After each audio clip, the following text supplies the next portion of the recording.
大家好，欢迎收看《震惊最前线》，无马看中国，我是主持人张宏林。再次感谢大家收看我们的节目。看到我全程戴口罩，就知道这个台湾的疫情在最近比较严峻我们整个已经进入到3级的警戒。不过台湾的民众，我觉得都自主啦，做很高的一些要求跟管理。当然这时候我们也是显现这个台湾人民这个公德心，包含许多我们在谈到疫调过程当中诚实与否，那这是一个台湾共同的一些关卡。那我想我们大家都希望平安可以来度过。那当然我们为了要保护好，不管是自己或保护我们棚内的这些相关录影的工作人员这样我们就用口罩的方式，就请大家为了疫情为了我们保护大家彼此的健康请大家多担待那谈到疫情的部分，哇，这个防疫模范生，台湾现在我们都要戴这样的口罩，大家就知道疫情非常的严峻因为老实讲，从我们过去节目就说了，防疫其实说真的啦，防疫你要说简单好像很简单，我如果医疗人员就是全球下令封城1个月，会不会就解决了？至少如果以疫情扩散的部分，那些主角好像是可以做得到。但没那么容易，因为我们都在这个病死跟饿死之间在做拉拔，所以这个东西我想都是每个国家为难的拉拔那今天我们开心邀请到中国经济学家，也是旅美的学者陈小龙博士来到我们线上，也请老师帮我们来分析一下这一波疫情的一些状况老师你好。主持人好，各位观众朋友们，大家好。是老师，我想我们就讲了这个新冠肺炎的疫情包含台湾这个我们过去一直引以为傲的一个安全的国度现在都面临到一个比较严峻的一些挑战那大家都严阵以待。那不止台湾尤其我们刚刚提到包含印度印度的问题，我想前一阵子受到全世界非常高的关注，大家也很怕印度未来的疫情甚至会不会扩散到尼泊尔到邻近的这些相对应的一些国家，所以显然全球现在非常的担忧跟紧绷老师怎么看呢？印度的疫情确实相当严重，它现在首都新德里和最大的城市邦贝就孟买已经封城了，那么情况可能还会恶化，因为疫情已经在印度缺乏这个医疗条件的农村蔓延开来，那么感染的真实数字恐怕比官方记录的要高一些。那么印度有13亿6千万人口。现在疫苗是供不应求，疫情如果进一步扩散的话，那可能会没办法遏制感染人数的上升。那么印度的疫情严峻，它国内的呼吸器和这个氧气瓶已经基本用完了，各国现在都在纷纷给予援助。我看到媒体报道，台湾也援助印度150台制氧机和500个这个氧气钢瓶。那么最值得警惕的就是印度的这种病毒是新冠病毒的变种，那么很可能像武汉疫情一样，已经传播到世界上不少国家。那么疫苗现在有的疫苗对这种变种的病毒是不是有效，也还是个疑问。那么印度政府呢是去年3月23号宣布禁航，然后去年5月25号它的国内航班开始复航。但国际航班呢仍然受到一些限制。那么疫情重新爆发以后呢，印度的国际航空航班呢原来是准备今年4月30号全面复航的，但今年4月30号它又重新宣布讲还要继续禁航。同时呢，很多国家现在对印度的航班其实已经禁航了，但是美国到现在为止没有宣布对印度航班禁航，所以现在从印度直飞美国的航班每个星期还有30多班。那么，所以病毒通过印度的国际航班旅客往外流的情况可能是不少的。那么，最近美国有一个案例，有一个印度女性是在联合国工作，她回到印度去探望她的女儿，已经感染发病，但是呢，为了逃回美国，她就贿赂了印度航空公司的职员，带病登机返回美国，结果到了美国就去世了。那么她登机以后，是不是让同机乘客受到感染？美国不像台湾会去追踪查询，这件事情在美国居然就这么阴干了。拜登当局对防疫，他有更多的政治考量，就是他想用防疫去这个打倒原来的总统Trump，但是呢，他自己对民主党自己对防疫其实是完全不认真的。那么现在刚才讲到印度这个已经逃回美国来，到美国去世这个感染的病人，他的案子的传染链到现在还是一团模糊，美国媒体根本就不报道。不过呢，我也看到一个好消息，就是印度卫生部4月28号开始使用一种这个抗菌素，叫做伊维菌素，就是英文是 ivermectin， 还有一种是叫做青鹿葵，英文是 hydroxychloroquine。用这2种药物来治疗患者。那么4月底开始，印度患者的病例开始下降了，就是治疗有效。但奇怪的是，世界卫生组织反对印度的这种做法。那么现在尼泊尔就是印度地面上、陆地上连交界的这些国家，像尼泊尔、巴基斯坦、孟加拉这些国家已经开始对印度封关。那么以前印度和东南亚呢国家之间地面交通工具啊，仍然可能还是在封关以前已经造成人口流动和病毒的传播了。所以东南亚各国，包括越南、柬埔寨、老挝，都可能再度发生疫情。我也知道台湾有不少台商从大陆转移到东南亚，特别是越南、柬埔寨，那么也是要特别小心的。那么欧美国家现在疫苗的接种率开始上升，疫情呢趋缓了。但是印度的这个疫情是不是会带来新一波的发达国家的又一轮疫情，我们现在谁也不知道。是，刚刚也谢谢我们陈晓龙老师比较清楚的做一些说明。当然特别提到这个变异种的这个病毒，其实是现在我们所担心的部分其实最早我们看到英国变种病毒，大家就知道说它感染性更强，而且这个传播力、毒性等等这个影响更大。接着巴西的这个变种病毒，到现在印度也有一些变种病毒都是大家所担心的部分。所以有人听老师刚刚这样讲，变种病毒接下来反而是大家最担忧的尤其是刚刚提到了，那好不容易研发出的一些疫苗，是不是就是我们会不会到时候反而是对这些新的变种病毒是无效？所以老师怎么看待这些变种病毒？会不会真的未来造成我们下一波可能本来去年大家觉得再苦1年就好了，今年应该顺利疫苗出现，所有事情会解封，显然好像没有想象中这么容易。老师怎么看呢？对，很多国家这个都是把这个中共这波疫情向全世界传播的疫情呢，看作是一种一次性危机，以为说爆发了以后传染了、扩散了，然后有了疫苗，大家注射疫苗，这问题解决了。这种想法有点像看流感、流行性感冒。那么因此呢，也就很多国家的人都没有充分的精神准备，也就是说，他们没有想好怎么样面对再次复发的疫情。我看到英国的 BBC 4月22号有篇报道，分析印度疫情为什么猛烈反弹，可能有哪些原因。我觉得他讲的有一些道理的。首先就是说，印度放松警惕了。今年年初说印度的疫情曾经好转，印度官员也宣布说已经扭转疫情形势，好像不错。那么大家印度人都认为说印度已经摆脱危机了。那么随着当局和民众放松警惕，各种宗教活动还有政治选举纷纷举行，高层官员、宗教领袖也出席各种大规模人员聚集活动，很多人也不戴口罩，也不保持社交距离。同时，伴随着新增病例的下降，接种疫苗的人也少了，疫苗接种速度放慢，这是印度的一个原因，就是疏忽。第二个原因是印度社会这个中下层之间一直存在着缺医少药的问题。那么一旦爆发疫情了，这个问题到了农村就更加严重。那么这次第2波印度的疫情，感染人数突然增加，很多地方的医疗系统就没办法应付，很多城市都报告说这个医院的床位短缺，氧气供应不足。那么有些病人是在感染之后得不到及时治疗的情况下死亡的。那么印度一些城市在第1波疫情当中，当时就已经没有床位了。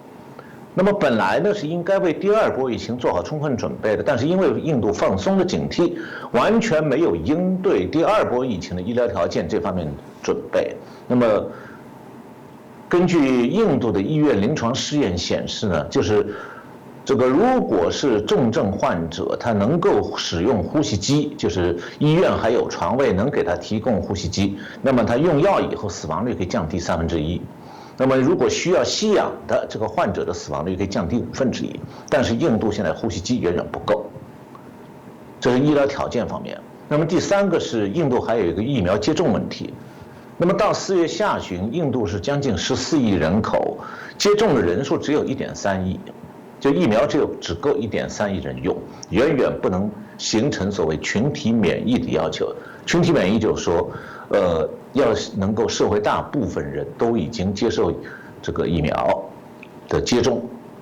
那么印度实际上是只有医护工作者、一线的人员，还有45岁以上的这个人群作为优先可以接种疫苗，其他人就没有办法，因为疫苗不够。现在呢，印度因为疫苗短缺，已经有数百家这个疫苗的接种中心已经暂时关闭了。当然，最后一个就是主持人讲的问题，病毒的变异。那么印度这一波的病毒已经不再是去年疫情爆发之初的那种，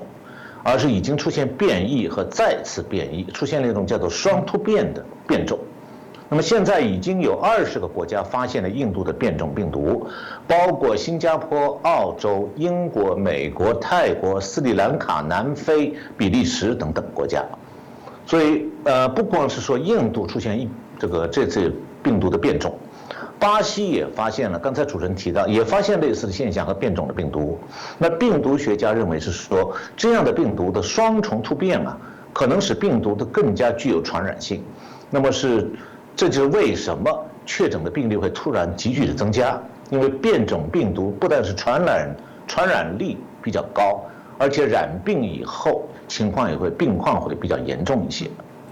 那么现在全球新冠大流行到底什么时候结束，好像是没有确切答案的，也有很可能在相当长时间里头，我们不会回答说有一个零新冠病毒这样一个世界。而是说这种病毒和人类在共存，而且周期性的发作。那么这种情况下，疫苗、药物和防疫机制就是关键了。那么疫苗的研发要及时跟上病毒的变异。同时呢，治疗新冠这种病的药物开发和疗法的探索也同样重要。现在英国已经成立了抗病毒特别工作组，是希望说至少在今年秋季能找到至少2种针对新冠感染早期症状的有效药物。另外呢，就不断改进测试，就是是否感染的这个测试技术和测试程序，也是防御机制中的一个关键。那么现在我看到 BBC 有一位健康与科学事务记者叫 James Gallagher。他介绍了新冠病毒和药物研发现在正在推行的这个大型实验项目的3个研究方向。那牛津大学是正在进行世界上最大规模的临床实验，全世界有12000多个患者参与，目的是确定药物对新冠症状的作用。那么世界卫生组织也在评估不同的潜在疗法在世界各国的表现。那么各国制药公司是分别展开自己的药物研发实验。他们大概有3大研究课题。首先呢，是直接针对冠状病毒在人体内生存繁殖的这种抗病毒药。第二种是镇定免疫系统的药物，这样的话就免得这个患者的免疫系统过度反应损害身体。那么第3就是从治愈这个新冠病毒感染者治愈了以后，从他们身上提取血浆，然后再经过实验室的合成，形成这个针对病毒的抗体。那么不同的药物在不同的阶段会起不同的作用，然后有不同的方案，怎么样混合使用等等，现在也是个重点。另外还有个研究课题就是新冠的长期症状。现在有个英文词了，叫长新冠，就是 Long COVID。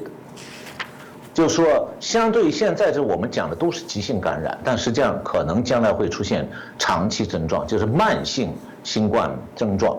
那么这方面的问题对患者怎么样治疗护理要求呢更加复杂，大概是1/10的患者会发生这种长新冠的问题。是，刚刚老师这样提，我们大家可以很清楚啊。大家提到这个变种病毒的一个相对应的一些影响，但免不了大家又会谈到 WHO， 因为毕竟台湾在最近这个世界卫生大会又没办法进去了，当然更不用讲进入到 WHO 这样的一个组织哦。大家又重新在谈这样的组织，从我们去年看到川普对他的一些批判哦，那当然后续我们看到应该给你一段时间重新来重整，可是全世界的病情显然也并没有因为这样而趋缓。大家又重新来检讨，大家又重新来看这个组织到底是不是变成政治组织了，根本在为政治服务，不是在为全球的健康服务。显然它还是有很多的政治角力，让这样的单位不纯粹了。那这个当然是很多人的讨论了。那陈老师你怎么看呢？我想如果说一个结论的话，就是 WHO 就世界卫生组织是这一次新冠全球流行的罪魁祸首之一。这是我先给一个结论，然后下面我来介绍一下。去年春节前呢，这个武汉的大陆把它叫武汉肺炎，其实就是新冠肺炎，当时已经震动全世界了，但是各国都没有想到说这个病毒会那么快就传遍全球，然后造成330几万人死亡。那么去年是1月14号，路透社报道说，就是世界卫生组织确认这个新冠病毒已经有限度的人传人，但是在中共的压力下，世界卫生组织立刻把这个报道改成可能人传人。自从已经有这个人传人，把这个报道变成可能人传人。那如果说人传人事实上已经成了传染渠道，那么武汉这个原发地早就应该封城啊，同时应该停止国际国内航班，以防止大量外流人口把病毒传染到其他地方或者其他国家。特别是赶在这个去年的春节前，这个大量的人口要离开武汉回家过年，那么在这个时候尤其要阻止疫情扩散。但是由于中共是惯于为了政府形象对疫情真相实行保密措施，所以它是尽量淡化疫情的危险性，那么结果呢，疫情就无可避免的扩散。那么一直到去年1月22号，就1月14号，世界卫生组织已经知道疫情会传染，但是一直到去年1月22号，就1个星期以后，中共的这个国家卫生健康委员会发布一个新型冠状病毒感染的肺炎防控方案第2版，才承认说武汉肺炎的病例存在人传人的情况。但是呢，这个中共这个卫生总的主管部门仍然认为说潜伏期没有传染性。那么2个周以后，到2月5号，中国的国家卫健委发布的这个刚才讲的新冠病毒治疗方案第5版，才首次明确说无症状感染者也可能成为传染源。那么我在这里需要特别指出说，人传人决定了感染者不一定要和武汉的人有接触，那不发烧的人同样也可能因为感染而传染他人。所以对无症状感染者的早期的没有防范、无防范，是导致疫情向全球扩散的最大原因。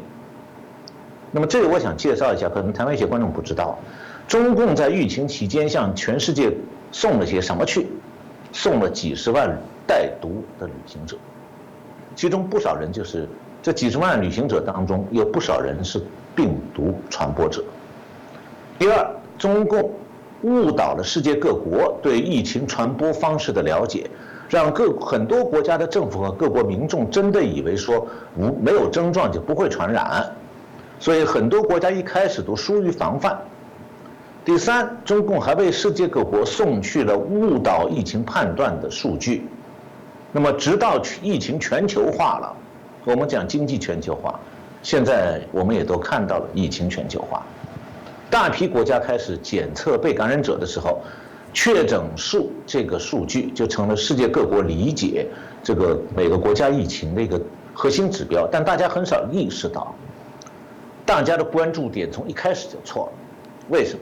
因为中共的确诊率和其他国家确诊率是不一样的。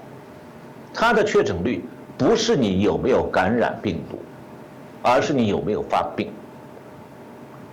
也准确讲，就是你感染了病毒，它根本测不出来，一直到你发烧了、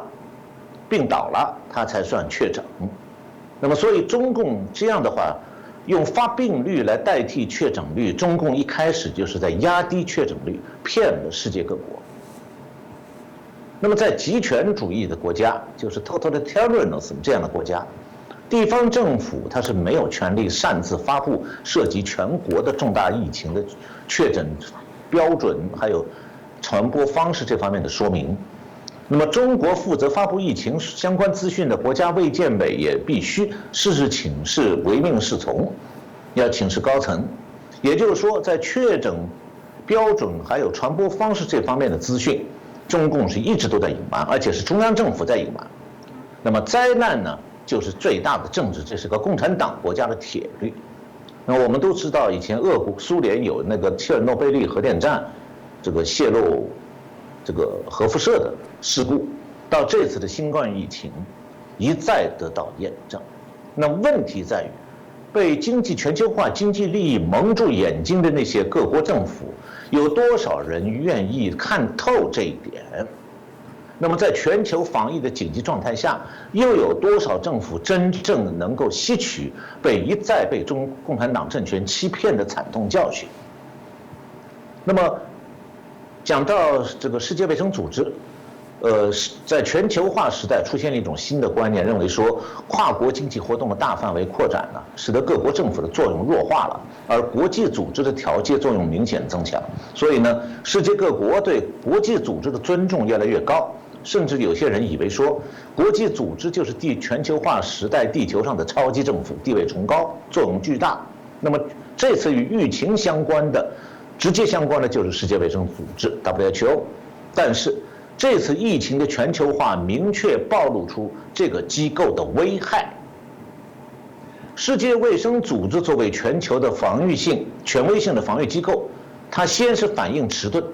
然后是假装不知道中共在隐瞒疫情，而是一切顺从中共的要求，跟着中共一起淡化疫情传染的危险性，帮助中共掩盖真相。结果是严重误导了世界各国政府，导致很多国家的疫情不能及时管控。那么病毒在中国出现当然是中共的责任，但是世界卫生组织是在助纣为虐，误导世界各国，使得绝大部分国家都是等到疫情在本国传染开之后才采取措施，为时已晚，严重的后果已经发生。那么去年1月14号，在中共的压力下，世界卫生组织对发电邮向他查询关于疫情真相的媒体表示说，他改变他的口吻，说是现在没有证据显示病毒人传人，这中共告诉他，他就全部买单照抄。那么世界卫生组织还在他的社交网站上表示说，因为据中国政府调查找不到清晰的人传人的证据，这是中共在骗全世界。那么世界卫生组织呢是帮他一起骗，所以这是帮凶。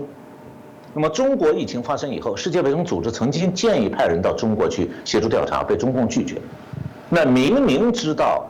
以前还有一次中共掩盖SARS疫情的劣迹，那么世界卫生组织知道中共有这种劣迹的，他仍然选择无条件的信任中共，被动的去转播中共对疫情的掩盖式报道，所以它严重误导了全球的及时防疫。那么一直到中共对武汉封城以后，世界卫生组织才改变疫情评估。法新社是这样报道，他说世界卫生组织是一到去年1月26号发布的新冠病毒的疫情报告才指出说，中国面对的疫情风险非常高，而在区域和全球的风险属高。然后世界卫生组织在他报告的脚注里面表示，他自己在1月23号、24号、25号发布的报告中说，这个疫情风险中等是不正确的。但是当媒体要求世界卫生组织对这个为什么他发布不正确的这个疫情报告，世界卫生组织的负责人叫做 Fadela Chaib， 他轻描淡写表示说那是用词上的错误。其实对这样的国际组织来讲，最大的问题就是并不存在真正的追责机制。他误导了全球疫情，但是这个组织和负责人实际上不用承担任何责任，就几百万人因他们而死亡，错不可罚，就是这些国际组织最大的弊端。那么最先发声批判世界卫生组织的是荷兰。荷兰有一个国家公共卫生和环境研究所，是荷兰的预防传染病的专家机构，也是荷兰防疫的重要顾问。那么这个机构的这个传染病控制中心有个主任叫做 Jacques van Dissel，他去年3月22号接受网络媒体采访时表示，欧洲各国之所以成为重灾区，根本原因就在于一味听信来自中共和世界卫生组织的信息。他说，世界卫生组织对当时最有可能发生的情况做了评估，说是传播的风险好像很小。他说，我们荷兰和其他欧洲国家，例如德国和法国，都采取同样的立场，因为这是当时世界卫生组织的基本立场。现在我们回头来看，如果世界卫生组织只是无知，他那么做，那么现在世界卫生组织应该解散，因为它是一帮无知的人组成。那么事实上呢，他并非无知，他一开始就知道情况可能比较严重，但是为了迎合中共，他故意的低调解释疫情，这就不是失误了，这是国际组织的过失犯罪嫌疑。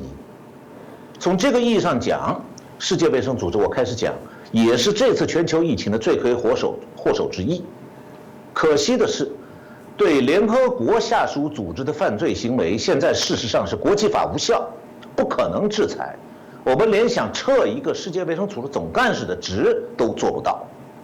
那么从这次疫情来看呢，世界卫生组织和联合国一样，已经沦为中共的附庸，它的国际信誉极其糟糕。所以台湾受不到这样一个烂组织的邀请，一点都不奇怪。因为世界卫生组织在防疫方面是事事看中共的鼻息，没有中共的首肯，他不会做任何有利于台湾的事，甚至没有中共的同意，他也不做任何让世界各国受益而令中共受损的事情。要知道，现在世界卫生组织的管理层就有中共派去的控制这个机构的人，不但这个组织是这样，绝大部分国际组织现在都被中共严重渗透，所以台湾的民众不要把这个世界卫生组织支流的国际机构当成什么主持正义、坚持国际法规不顺从任何专制势力的机构。其实这些机构可以讲相反，他们早就变红了，不同程度上在为中共帮忙。这样的国际组织不值得尊重，而且需要多加批判。那么现在来看的话，这次疫情全球蔓延的最主要原因之一就是没有及时把带病毒人口留在武汉，另外一个就是中共对传染的方式做错误的解读，说不会人传人。那么事实上，这个疫情的传染链可能很长，完全没有症状的人会带病毒，也会传染他人。所以在没有发现患者的情况下，疫情是在不断的扩散。那么现在是这个已经很少有人在关注疫情如何扩散的了。就一开始是武汉一个城市，那么我当时做过一些分析，下面再向大家报告一下我当时分析的结果。就去年3月份我在做的分析，武汉是1月23号才开始封城的，在此之前，中共放任武汉的染疫人口逃离武汉，所以武汉封城之前，一共有500万人离开武汉，其中350万人回到湖北省内各地，150万去了各个省市，还有国外。这股人潮就是传播疫情的疫情输送管道。那么当时有大量从武汉出国的旅客，把疫情扩散到世界各国，于是疫情就顺利的从武汉出发，短短2个多月蔓延全球。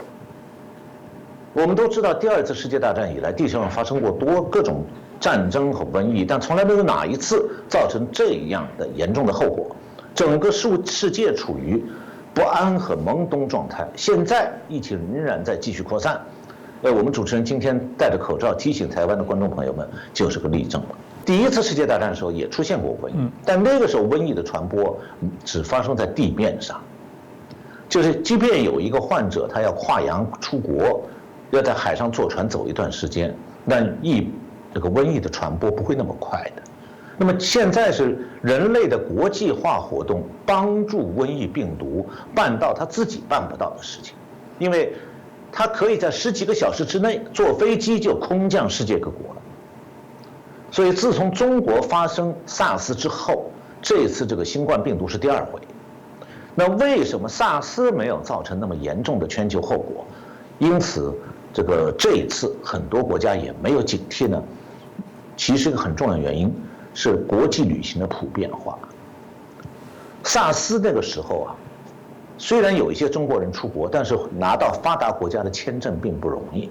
也没有长期旅游签证，所以出国的人数有限。从疫区直接逃到西方国家的人更少，所以SARS基本上没有祸害全球。那么和中国SARS类似的还有个非洲的叫做埃博拉瘟疫，虽然已经迁延多年，到现在也没有灭掉，但它仍然基本上局限在非洲大陆。原因就是埃博拉没有办法在亚洲、欧洲和美洲广泛传播。主要原因很简单，就非洲不是发达国家的旅客主要的去的旅行地，那非洲人也没有钱坐飞机全世界乱跑。所以呢，现在看来，疫情瘫痪全球的条件就是前提条件就是。瘟疫的发源国是国际旅行者进出频繁的地方，那么病毒呢是可以通过四通八达的国际航班传遍全球的。所以疫情和打仗不同，打仗的时候你可以明确分前方后方啊，那疫情防疫的话是没有前方后方的，也不知道敌人在哪。地球虽然足够大，但对那个看不见的病毒来讲，地球村其实很小。比方讲我们在美国。是隔着浩瀚的太平洋，太平洋另一边的大陆上发生瘟疫，一个国际航班立刻就会在10几个小时之内把看不见敌人送到你身边，明天早上开始祸害你。一夜醒来，你的邻居、你的街坊，这个隔壁住的一条街，可能突然就变成敌营了，就病毒的占领区了。那么中国搭上经济全球化这个过程以后啊，它不但是出口大幅增加，那么富人和中产家庭的财富也增多。这样的话，到国外出国留学的人越来越多，留学工作，所以而且不少富人和亲属呢，官员的亲属已经国际化了，他们都拿外国护照、绿卡，在国外置产、买房子的比比皆是。所以对这样的人来讲，他出国都不需要签证。那么同时，国际旅行也非常流行，中国的国际旅游者在不少国家都受到欢迎。在旅游签证方面给他们各种方便，结果整个世界没有料到，就是这种国际旅行的便利，恰恰给这次疫情在地球上实现了一件事情，叫做天涯若比邻。中国昨天发生这个武汉新冠病毒，明天早上美国就发生。那么2020年1月的时候，我查了一些数据，光是通过中国国际航空公司出国的人数就是70万。那么其中，武汉1月23号封城以前，根据中国民航资料资源中国网的数据，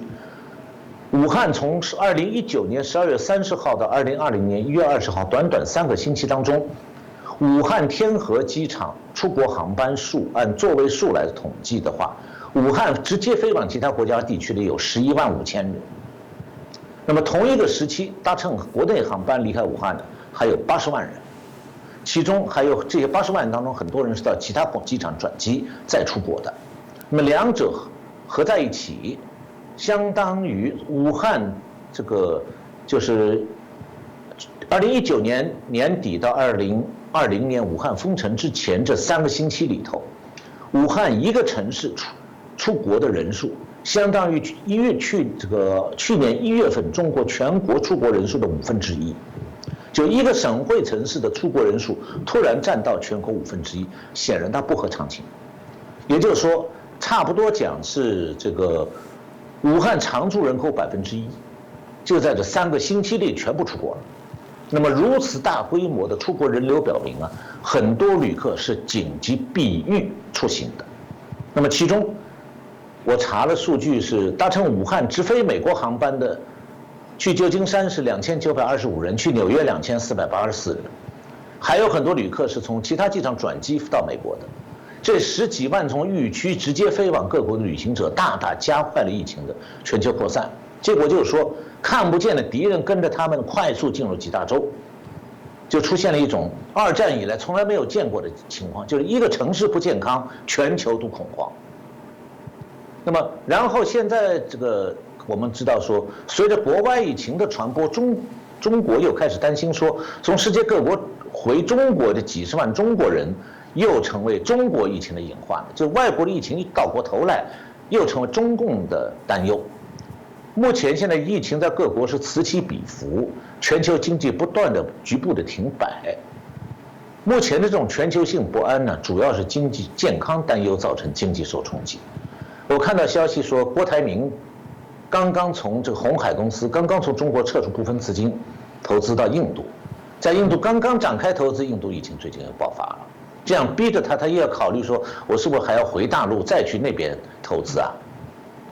所以像大陆现在也是不断的正在发生新的疫情，不光是台湾如此，大陆也发生很多。那么中共照例的隐瞒疫情，所以我们不知道像现在大连这个沈阳、大连、营口，还有其他很多地方都有疫情，但是都被瞒住了。中共的社交媒体上能有一点小消息，但是大媒体是不会报道的。那么，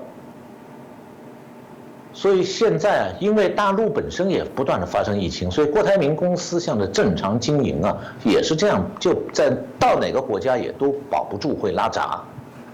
所以这一次疫情是比较完整的显示出来经济全球化的负面影响。这个负面影响说明啊，经济全球化不是一个完美无缺的跨国经济运行系统，还有一系列弊端的。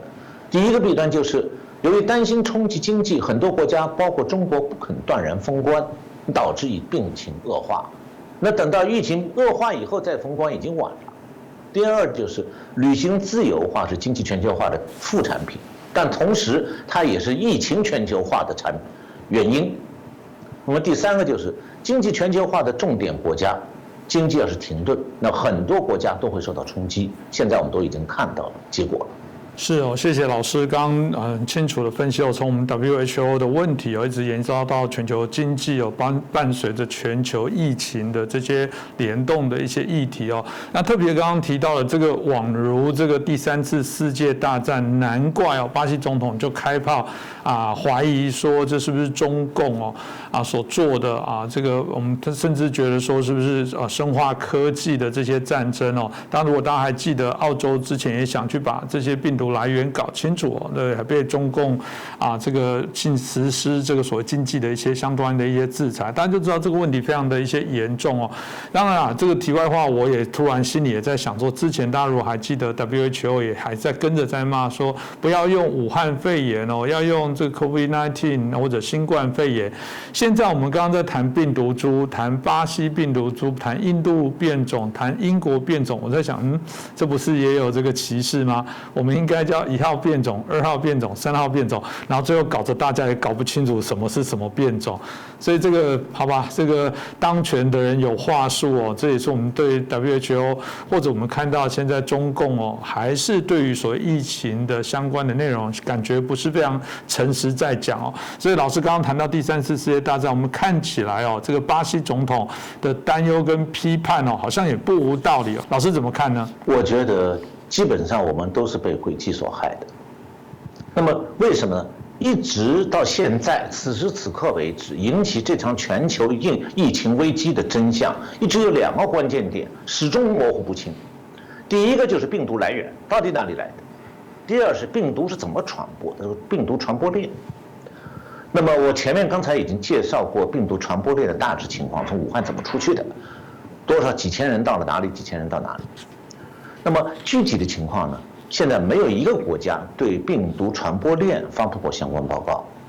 那么我这里所以只重点来谈病毒来源。2019年底是中国的武汉肺炎初露兆头，那么究竟病毒从哪里来的？2019年12月1号是武汉出现了最早的病例，第一个就诊的病例是12月8号。那么中共宣称说病毒来自武汉的一个海鲜市场。但随后的研究从41个病例中发现说，27个人与这个海鲜市场是有接触的，但其他14个人从来没去过，占到34%，就1/3的病例当中，这1/3的人根本就和海鲜市场没有关系。所以中共说病毒只来自海鲜市场就是骗人的，也就是说病毒还有其他来源。那么其他来源到底是什么？还有这个海鲜市场的病毒又是从哪里来的？中共从来不交代。当时在中国有一个中国科学院武汉国家生物安全实验室，又简称叫武汉病毒研究所。中国有个说法叫武汉 P4 实验室 ，P4 指的是个高等级的这个病毒实验室。这个实验室在中国的社交媒体上引起了关注。这个实验室专门研究烈性传染病，像炭疽病、霍乱病等等。那么，法国国际广播电台去年2月8号这样报道说，中国首席生化武器防御专家陈薇少将日前接管武汉 P4 病毒实验室，此举揭示武汉 P4 病毒实验室可能与军方有关。那么，这个陈薇是个女的。他当时担任的是军事医学科学院生物工程研究所所长。下面我来就这个法广这个报道谈的问题做几点分析，大家就可以想象为什么讲，我们现在所受的都是中共的诡计之害。那么首先，如果武汉这个病毒实验室只是纯粹的微生物研究机构，它不应该和军方有关的。那更不应该和生化武器有关，因为生化武器的研究者和掌控者是军方，军方呢是不会让与军队无关的学术机构掌握生化武器的这个关键内容，因为是中共当局的绝密。同时呢，中国的懂病毒的专家很多啊，如果说他们是要讨论这个武汉病毒的来源问题，他们用不着派个人到武汉去讨论，在互联网上讨论就好了。那么，所以中共这个军事医学科学院生物工程研究所就是生化武器的头等权威，这个少将所长，他是本来不必要跑到武汉去的。那么，既然他跑去了，说明什么？说明他去的这个病毒研究所可能是和军方有关的。可能是接受了军方委托的研究项目，那么内容呢，可能就是和这位少将所长、中国首席的生化武器专家他的研究、他的工作有关系。那么第二点，就陈薇这个军阶是少将，他的年龄呢很年轻，1991年才从清华大学硕士毕业。那么，然后就是特招入伍，入伍的时候，他的军衔是中尉，20年之内中尉升到少将，是少见的文职军官的快速升迁。那么他所在这个军事医学科学院，2016年以前是隶属于中国解放军总后勤部。那么2003年，这个军事医学科学院呢，成立了一个解放军疾病预防控制中心，任务是防范军队的疾病和预防。那么陈薇的工作可能和这一方面有关。2016年，中共的军队体制改革，总后勤部撤销，成立中央军委后勤保障部。那么军事医学科学院就改属中央军委后勤保障部。那么2017年，军事医学科学院并入了中共调整组建的军事科学院。那么军事科学院的院长是上将军衔，军事医学科学院的院长是中将军衔，而陈薇这个生物战研究所的所长的军阶是少将。那么他的生物工程研究，他的业务和武汉那个病毒研究所是对口的，所以从他的职务和军阶来看，他就是中共军方的首席生化武器防御专家。那么我再讲第三点，就是他是在武汉封城以后专机送到武汉去的，这个时机和过程非常微妙。他到武汉1月21号封城，他是1月25号到武汉。当时呢，他到武汉的时候，这个武汉这个病毒研究所还没在社会这个社交媒体上引起关注，所以他去武汉病毒研究所应该是知道那个病毒研究所有问题，所以未雨绸缪，赶去解决问题。那么同时他怎么去的？当时武汉的天河国际机场已经关闭，所以没有民航航班的，所以他要去，他只能两条路：一个民航派专机送他一个人去，第二是军队的军航专机送去。那不管他哪一种，说明他的武汉之行是奉北京军方高层的命令，而且这个任务非常重要，必须立刻执行，而且专机送他一个人去。在这方面还有一个关注点，就是他到武汉病毒研究所以后，一开始只是低调调查掌握情况，并没有控制这个研究所，说明他的任务很可能是先摸清相关情况，然后这个情况呢，应该是和新冠病毒的爆发有关的。下面我讲第4点，陈薇是去武汉，但是当地并没有他那个军事医学科学院下属的单位，但是有合作单位，比方讲武汉病毒研究所就是他们的合作单位，所以他到那里以后啊，如果他的任务只是调查情况、了解情况，为他主管的解放军疾病预防控制中心保障基层部队的安全做一些准备的话，那么他完成任务以后，应该马上就回北京啊，了解一下情况就可以走了，留在那里那么危险干什么？但是他到武汉就不走了，他放下解放军的那个整个的，因为解放军也需要防新冠疫情啊，他放下解放军整个防新冠疫情的工作不管了，就留在武汉病毒研究所，不但不走了，而且他还宣布，以少将身份宣布，军管武汉病毒所的研究室，这是个极为少见的特例，因为这个小小的研究室不过是个处级单位。正常规情况下用不着让一个少将来亲自掌控啊，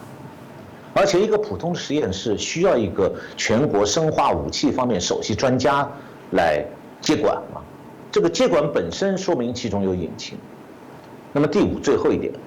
所谓军方接管就是军管，就是说用军队的军纪和军法来管束这个实验室。那为什么军队要经管这个武汉病毒研究所的实验室？如果只是提高研究水平，组织病毒研究攻关用不着接管的，稍微指导一下就好了。那么军管很可能是有个更大的目的，那就是要通过行政上对这个实验室的接管实施严格的保密措施。保什么密？当然是军方不希望外界知道的关键的绝密。你由此可以想象，对武汉病毒所的军管决定了与疫情相关的所有外界猜测都从此不会再有任何验证。那么军管等于相当于把这个病毒真正来源的这个武汉病毒研究所给它筑了一道高高的墙，完全封起来了，彻底封住了，比武汉封城还厉害得多。所以任何消息泄露者可能就是不是这个刑事处分，变成军法从事。这样我们就可以明白了，这次疫情源头在哪里？外界是查不到了。这个今年4月30号，世界卫生组织的这个总干事在记者会上说，他们的专家团队到中国去调查病毒起源，中国不提供原始数据，原因是那原始数据军管了。那么当然这是我的解读了。那么然后世界卫生组织的专家团队对武汉这个病毒实验室的调查是不充分的，所以没有办法排除病毒从实验室泄露的可能。那么今年5月7号，这个澳大利亚有一份报纸叫做《The Weekend Australian》，周末澳洲人报，他报道说有一份由中共军方科学家和中共高阶的公共卫生官员2015年撰写报告，讨论了把SARS的病毒武器化的问题。那美国国务院的官员在调查这次新冠病毒的起源的时候，去年5月获得了这份文件。这个报告的标题叫做“非自然起源”，请注意啊，非自然起源是人造的，非自然起源和人质新种病毒基因武器。这篇文章形容呢，SARS病毒也是冠状病毒，预示了基因武器的新时代。它们可以经人为操纵，成为新型的人类疾病病毒，然后以前所未有的方式将其武器化并释放出来。报告还提到，第3次世界大战将是生物战，而制胜的核心将是生物武器。那么，澳大利亚的一个战略研究所啊，有一个国防大学追踪系统，他追踪了以后呢，发现说，刚才讲那篇研究报告，这个就是非自然起源和人质新种病毒基因武器这个研究报告的18名作者当中，10个人属于中共军方的第4军医大学，就是现在西安的空军军医大学，都是军方的科学家和武器专家。那么澳大利亚这个一个研究机构的负责人叫 Peter Jennings， 他告诉媒体说，这份报告是他们所得到一份确凿的证据。他说：“我认为这很重要，因为它清楚地表明，中国科学家正在考虑冠状病毒不同菌株的军事应用，并考虑如何部署它。这开始证实了一种可能性，就是我们在这里看到的这个所谓 COVID-19 新冠病毒是用于军事用途的病原体的意外泄露。”他认为说，这份文件可能解释了为什么中共一直试图组织外界对中共病毒起源进行调查。那么最后，我想介绍一下这个5月16号，就上个星期天，美国前国务卿 Pompeo 接受美国 Fox News 福克斯新闻的这个周日早晨期货，就 Sunday Morning Futures 这个节目采访的时候，他说了一段话，他说，中共为了在武汉病毒实验室掩盖最可疑的新冠病毒源头，可谓是竭尽全力，其掩盖程度十分惊人。他表示，他担任国务卿期间，美国在调查病毒源头的整个过程中，看到的每一个证据都表明病毒来自武汉病毒研究所。